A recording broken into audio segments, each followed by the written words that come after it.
here's a crappy recruiter, right? A crappy recruiter goes, like, sends an email and says, hey, Steve, I have this position, blah, blah, blah, and they think they have a great message and great title, blah, blah, blah, and they send it. You don't respond. They might try one more time, Maybe. right? Hey, just want to make sure you got this message. And then they're like, well, Steve hates me. Steve has no idea, doesn't want this, and they give up. Like, my recruiters, like, we've like trained them to go 90. Let's talk about the change in recruiting, because the way you and I were taught recruiting 20 some years ago Smile and dial. is different today, but is it? You know, the technology hasn't made us necessarily better recruiters. It's made us faster recruiters. So like, if you suck, You suck faster now. technology you suck faster. You know. We are back for another edition of Recruiter Fuel. You know, the whole purpose behind what we do here at Recruiter Fuel is to talk about topics that are important to recruiters. Sometimes we don't want to touch them because they seem a little taboo.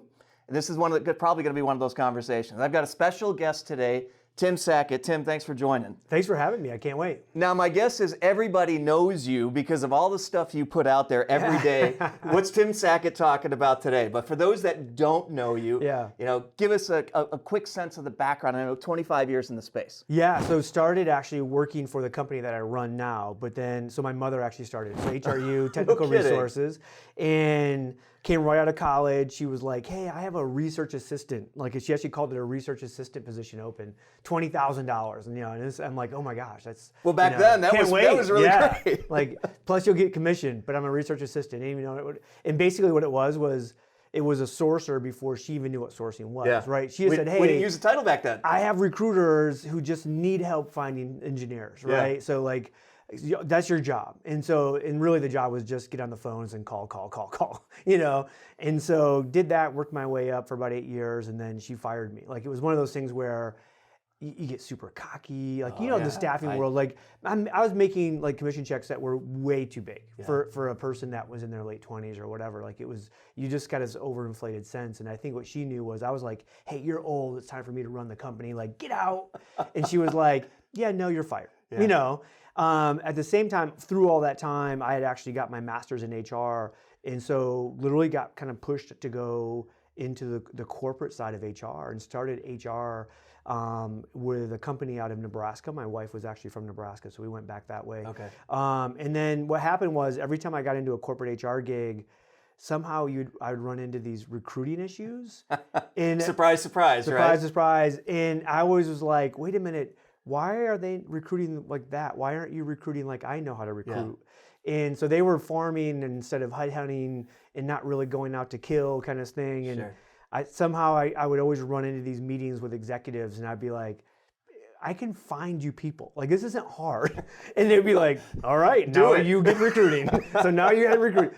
And then I kept bouncing. So I would go like, well, I didn't really want to get into recruiting. I wanted to stay in HR because I love the HR side of it as well. So about a decade of doing that, and at one point got a call. My mom actually had a health scare, and she was like, look, do you want to come run the company or I'm out? Like, I'm going to sell because I can't do it. And so I decided to do that. So the last 10 years I've been back running that. When I was still in the corporate side of HR is when I got into like blogging. And I didn't even know what blogging was. Like, I had made a transition. So I went from Applebee's, which was a super young, like vibrant company, like 125,000 employees, and I was leading their TA group there. And all of a sudden, it was during the recession, and they were like, "Hey, we're cutting, you know, or we got bought out, right? It's like a kind of a takeover." And so they're like, you know, I was like, "Oh, I don't want to be a part of all of this, right?" Because it was going to take all these corporate restaurants, go back to franchise. And I had gotten a call from a headhunter, and they were like, hey, the head of TA at Sparrow Health System in Lansing's open. Like, do you want it? And I'm like, yeah. So that's what brought you back home here. Yeah. And so like literally, but like going from like an average age of 26 in Applebee's company to a health system where the average age is like 46. I would guess.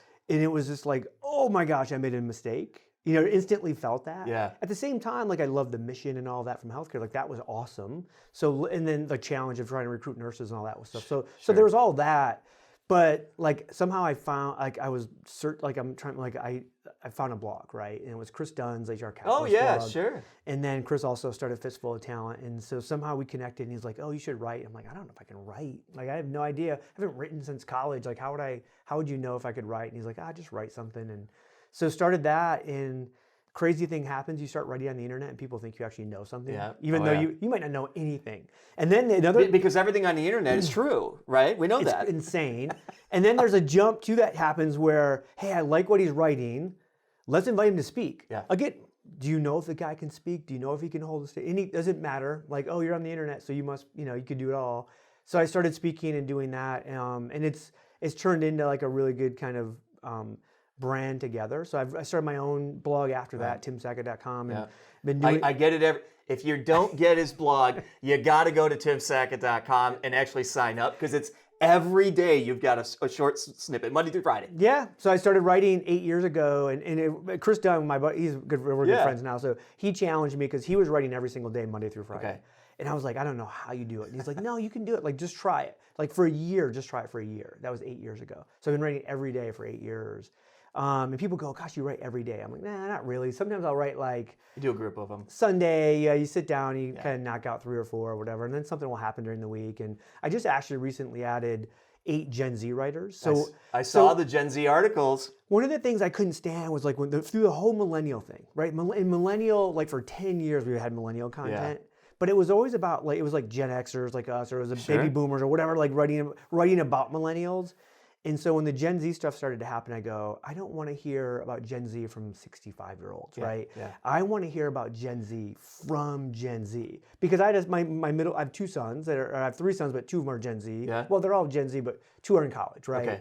And one was struggling to get like an internship and all of this, and so, but he has at U of M and marketing. Like I'm like, it was crazy because people kept saying, well, you need experience. Like, isn't it an internship? Well, but yeah. it's so competitive now that even interns, Chicken and the egg here, right? even interns have like some kind of experience. No question. So literally he started. I'm like, well, I got a blog. Like, I'll just have you start writing. I knew he had a great voice, and so literally he wrote for like 6 weeks, 1 article a week. And after the 6 weeks, he had 20 different offers. No kidding. Like literally coast to coast. People like were like literally reaching out, going, "Oh my gosh, like you can actually do content. Like come work for us as an intern for the summer." And I'm like, well, that, and so in the audience, like their response to him was through the roof.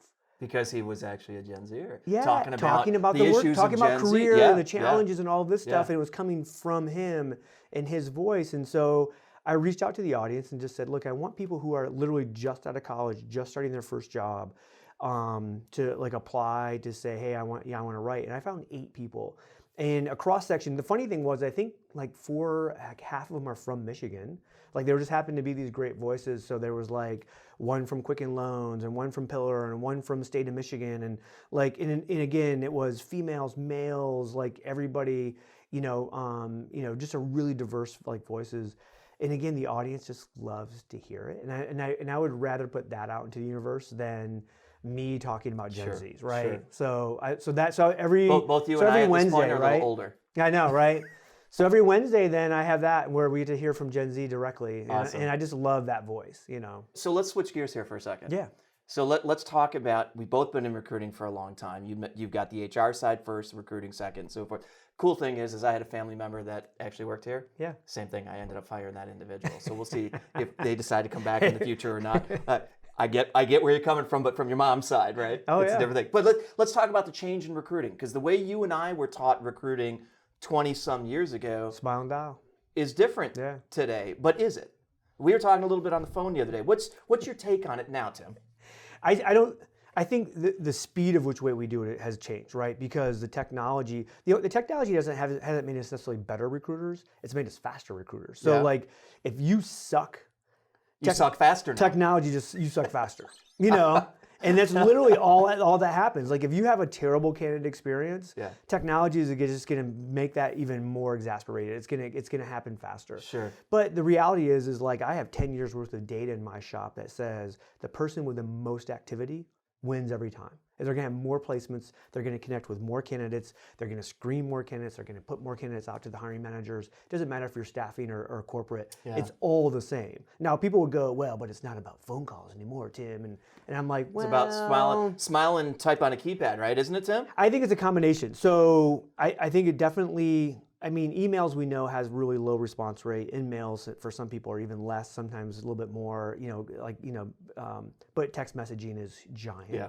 And so we've really went over the last 2 years like all in on texting and mass texting and all of that. But at the same time, there's a purpose for the texting. What's the point in texting them, emailing them, and so forth? Is what? To get them a response. To respond so you can talk to them. Yeah, and everybody, and people are like, well, that's for younger people. And again, all the research and everything we've seen too is it doesn't matter if it's a $10 an hour job, a $100 an hour job, a 20-year-old or a 60-year-old, their text messaging still has 8 to 10 times higher response rate, right? So we're texting at the same time we still are emailing, we still are calling, and a lot of times a text message would be like, hey, have this position, here's a location, sent you an email, go check it out, right? Because like my sons who are in their 20s, I could send them an email and it would be a month before they would ever look at it. Yeah. But if I send them a text and say, hey, I just sent you something, they'll pull it up. Otherwise, but they're not responding to that. Yeah. But the reminder of it or just the indication to say, hey, go look, has a huge impact. So we call it kind of like the triple threat, right? Sure. And when we reach out to a candidate, we'll text message, we'll send them an email, and we'll call. And we'll do all three. The response rate is through the roof on that. And people are kind of like, well, why are you doing all three? Because it works, and everybody has their different way that they're going to accept that. Some, like me, I'm an email guy. Love email. I'd prefer you contact me through email. Again, my family and stuff like that, personal-wise, I'll do text messaging, right? Yeah. I'm not picking up the phone unless I know who it is. Like I get calls nonstop in my office, and I look at it and be like, nope. Don't know it. It's voicemail. Nope. Yeah. And that's most people I know. But you say something interesting that it's if you're a sucky recruiter and you add technology, it makes you worse. Has it made recruiters lazier today than when you got into the business 20 years ago, or no? I don't necessarily lazy. I think the better recruiters are still the ones that understand that here's a crappy recruiter, right? A crappy recruiter goes sends an email and says, hey Steve, I have this position, blah blah blah, and they think they have a great message and great title, blah blah blah, and they send it. You don't respond. They might try one more time, maybe, right? Hey, just want to make sure you got this message, and then they're like, well, Steve hates me. Steve doesn't want this, and they give up. Like my recruiters, we've trained them to go 9 deep. Yeah.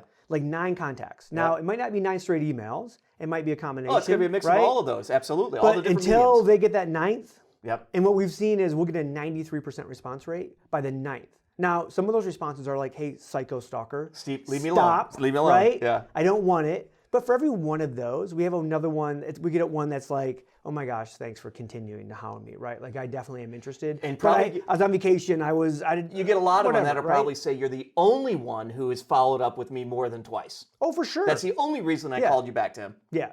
No, and again, so we see it constantly where people just give up way, way too early, thinking that, oh gosh, and I had actually, when I was on the corporate side and I was a corporate leader, and I would have hiring managers that would come and they would say, hey, I gave your recruiter a lead, right? Somebody that I know that for this job, right? So because they love doing that, and the corporate recruiter would send them an email, and they would never respond. The hiring manager would come back to that recruiter, and they would go, hey, whatever happened to Mark? I sent you the lead on. They're like, yeah, they're not interested. They would actually say they're not interested, even though it was just they didn't respond. So they're assuming they weren't interested. Yeah, that was the mentality, right? And so we really you had to almost beat that out of them to say, no. That's not what they've said. Just because they didn't respond does not mean that they're not interested. Sure. They're just not responding. Find a way to get them to respond. That's right. Well, how do you sound different than everybody else that's actually reaching out to them? Yeah. And it is crazy how we have recruiters, right? I had a female recruiter to me that her actual voicemail response rate was double to everybody else. And we had people sit with her and listen and try to mimic everything she was doing, but it had nothing to do with what she was saying. It was the tone in which she was saying it. Yeah. And again, female corporate or technical folks, which are mostly men just from a demographic standpoint.